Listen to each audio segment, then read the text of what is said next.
Morning, everybody. I know that you're always supposed to start a speech like this with a joke like Rob did, but frankly, I'm having trouble seeing anything amusing about what's going on right now.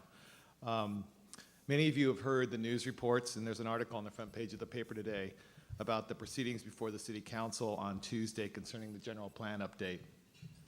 Many people have questions about what's going on, and since I served on the City Land Use and Circulation Element Task Force for the past 3 years, I was asked to give you a brief update. As many of you know, the city's been engaged in a 3-year process to update the land use and circulation element. The goal of that process was to create a blueprint for the city for the next 20 years. The process involved a task force of 17 residents and substantial outreach to the community.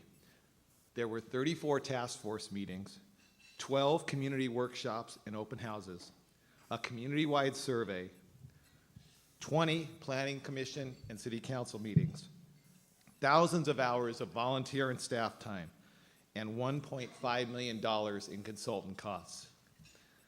People ask me why I was willing to devote 3 years of my life to this process. And in fact, my wife is the first one that asked me that question.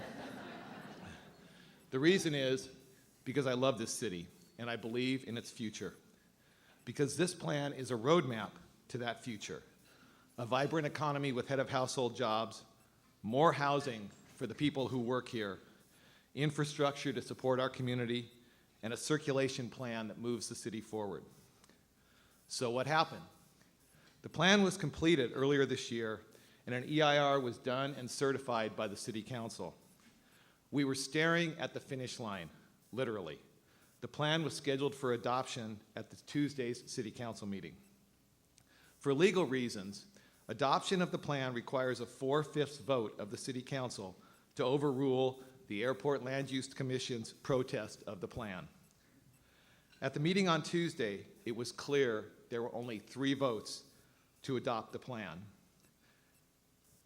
Consequently, the plan was continued to a future date, most likely after the elections when a new council is seated. The people elected to those council seats will be critical to whether this plan is adopted or whether 3 years of time, effort, and money goes to waste. So why should you care?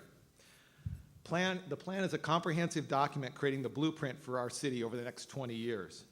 The things we all treasure about life in San Luis Obispo are in that blueprint. Areas for business expansion with head of household jobs, areas for additional housing for employees and others working in those jobs, proposed homeless services center, circulation improvements, recreation and open space, and infrastructure planning.